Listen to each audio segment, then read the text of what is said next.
What is up, my fellow virgins? You feel what I'm saying? Today, we about to react. Listen, bro, it's a lot of videos about Conor McGregor, bro. You feel what I'm saying? You about to react to what on earth happened to Conor McGregor. Damn, this hit 1,000,000 views in 2 days. Damn. Oh, shit. Let's see what happened to McGregor, man. Let's see. In less than 2 years, Conor McGregor has gone from looking like this to looking like this. That's that rich food, man. Everybody keeps saying my man's on steroids and growth hormones, bro. My man's chilling, bro. Stop hating. He seems to have ballooned everywhere, from his body to his face, and in some photos it's hard to believe you're looking at the same man. It's possible to think the pictures were just taken at a bad angle, but one look at a recent interview with McGregor, side by side with one from 2021, What do y'all think? What do y'all think? clearly shows that something else is going on. His bone structure seems to have completely changed, and his face appears bloated in a way that can't be explained by weight gain. But what may be more concerning than his physical transformation are the changes in his speech and mannerisms. No, I don't. I'm the creator. I'm the creator, so I wasn't necessarily happy with it. Conor was known for being the charismatic trash talker who dismantled his opponents before they even set foot in the octagon. He could promote a fight like no one else just through the sheer weight of his personality and bravado. No one was as quick, sharp, or captivating to listen to as Conor, but if you hear him speak in some recent interviews, you wouldn't believe he was ever that guy. He seems to hardly be able to string a sentence together, and the people interviewing him look at him blankly with faces of confusion. So what on earth is going on with McGregor, and how has he changed so much in this short space of time? How is that short? 3 years is a long time, buddy.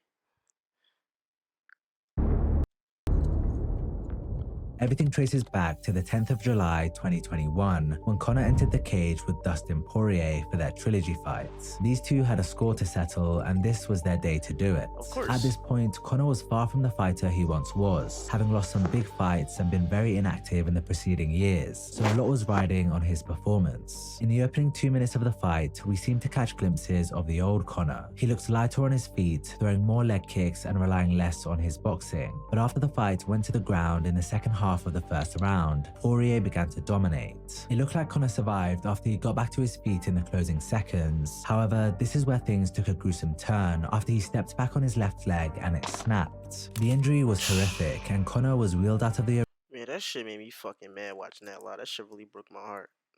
arena on a stretcher. He was rushed to hospital and had to undergo a 3-hour-long surgery where rods, plates, and screws were inserted into his leg. Luckily for him, the surgery was successful, and he took to Twitter to reassure his fans.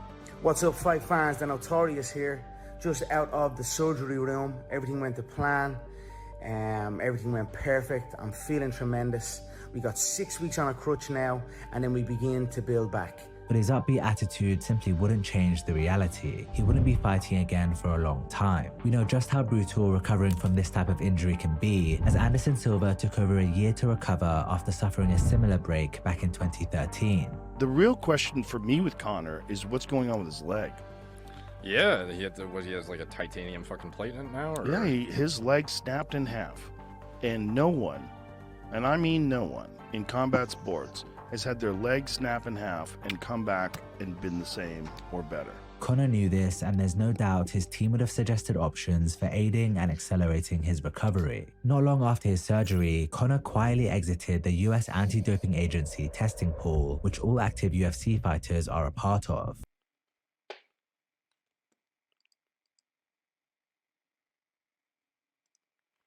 I'm a McGregor fan, and we're not going to speak on that.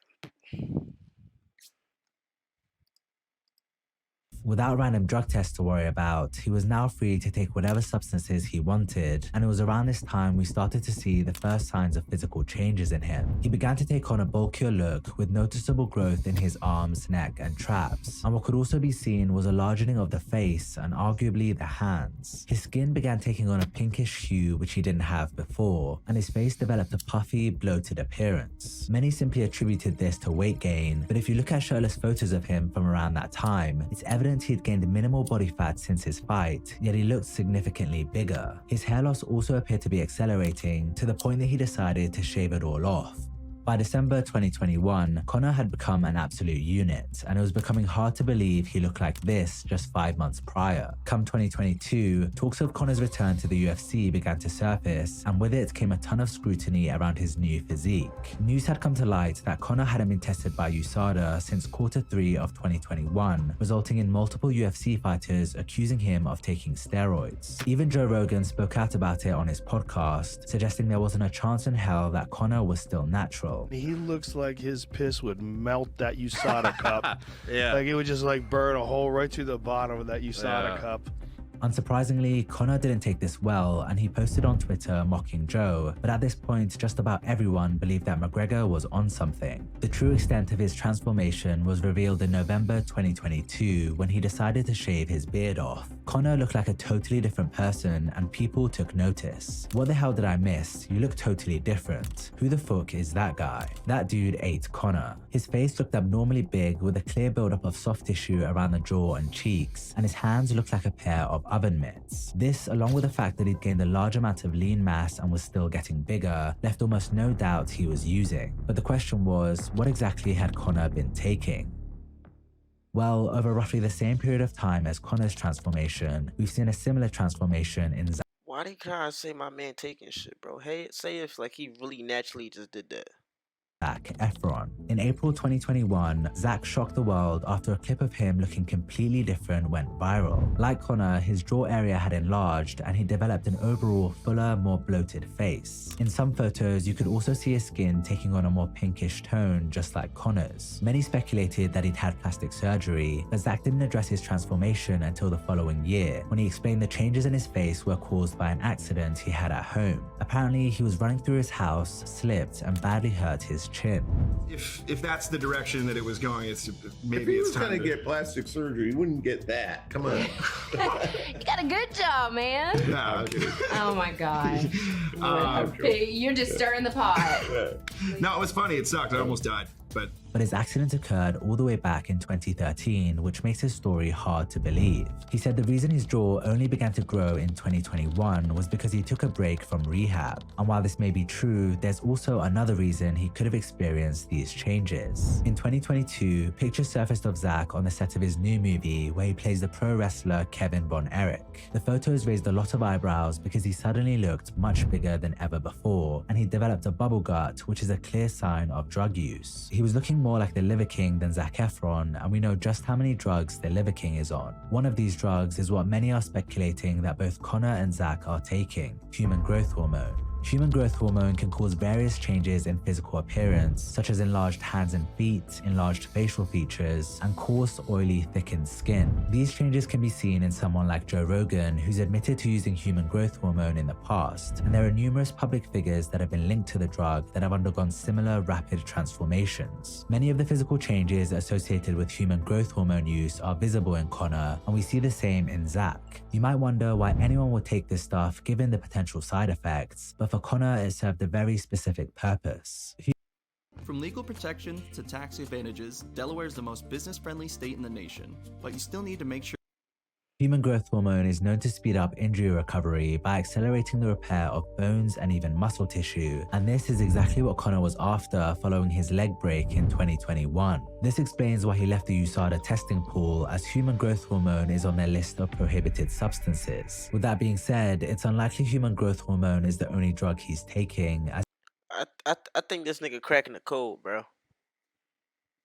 he's also shown signs of steroid use. Beyond the obvious muscle gain, Conor has exhibited symptoms such as hair loss, which he seems to have addressed with a hair transplant, as well as changes in the color of his skin as previously mentioned. These are common side effects of taking steroids. Given the changes in Conor's appearance have stuck around, it's likely he's still on whatever drugs he started taking for his leg, even though it's now recovered. It's pretty obvious he's in love with his new physique, and I imagine he's in no rush to lose it.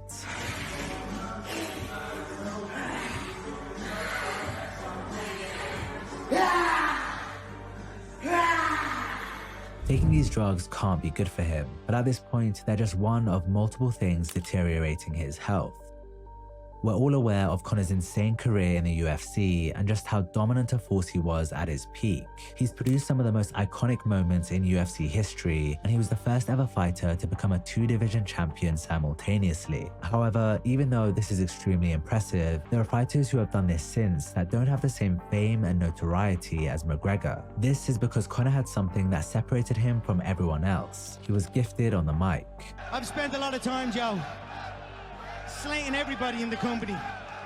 Backstage, I'm starting fights off everybody. I've ridiculed everyone on the roster. I just want to say from the bottom of my heart, I'd like to take this chance to apologize to absolutely nobody. The double champ does what the he wants. On May 20th, 2023, DAZN Boxing published a video where I ain't even gonna lie to y'all, bro. I forgot I was recording a video, bro. That shit was so memorable, bro. As a fan, that shit was just right. sports journalist Ariel Helwani interviewed Conor. Not long into the interview, you could tell this was not the same Conor we used to know. And you're looking, mate, you know yourself. I'm not happy with that other one. It's all good. I know it's a joke. But what you think? I was going to come because you came I was to watching me. that documentary the other end. Thank you. You happy with it? Oh, I didn't have creative control of it, so I wasn't. Really? No, I don't. I'm the creator. I'm the creator, so I wasn't necessarily happy. You might think he was just drunk, but very early on he explains to Ariel that despite being tempted by the beer in front of him, he's actually not drinking today. It's almost like torture to me, because this point seeing you now a few minutes down, I'm not going to drink it. This will be if I'm not going to drink, because I'm going to train 3 times a day. And I tell you why, when I trained this morning, I don't usually train 3 times. I just feel like 3 times a day. I'm a little man.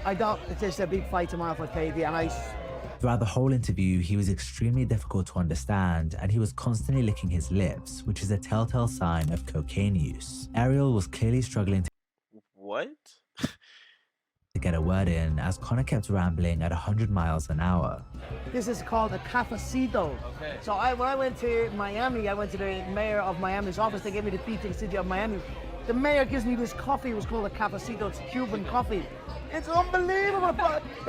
You're running around doing laps. The top comments on the video pretty much all centered around the fact that Conor was on something. And in an analysis of the video by True Geordie, he summed up just how worrying this really is. I don't know if this is related to his bad leg break or if this is just a slow descent into more and more drug use because, you know. Listen, bro. True Geordie, I ain't trying nothing from you, buddy. Angry response on Twitter. Mr. Estrogen, what's happening? Bitch tits. Fat fucking bitch tits. Who the fuck are you? You little Burns victim looking thing. Fuck me, man. Who scalded you with a kettle? You fat fuck. You fat nobody. You little feminine pussy of a thing. I fuck pussy, yeah? Keep my name out of your mouth, you stupid cunt. Sick of seeing your fat born face. Scaldy, fat, estrogen head. Oh my God, you can't understand what I'm saying, can you not, pal? You've got subtitles under the fucking thing saying exactly what I'm saying.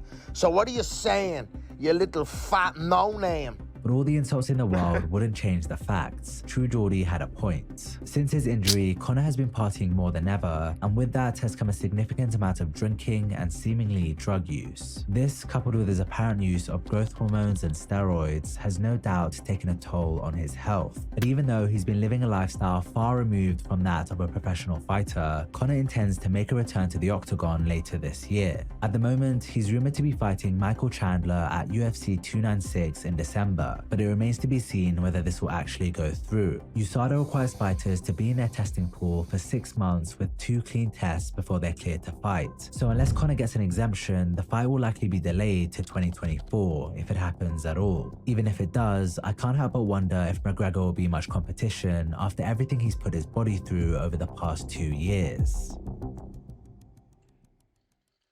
Damn. Niggas praying on his downfall, man. If you a real ass nigga, man, Conor McGregor always gonna be that. If he lose, he lose. If he win, he win. He's still rich, bro. Let's just accept the fact that and appreciate that we once had somebody who just took the company to a different storm. I just respect that.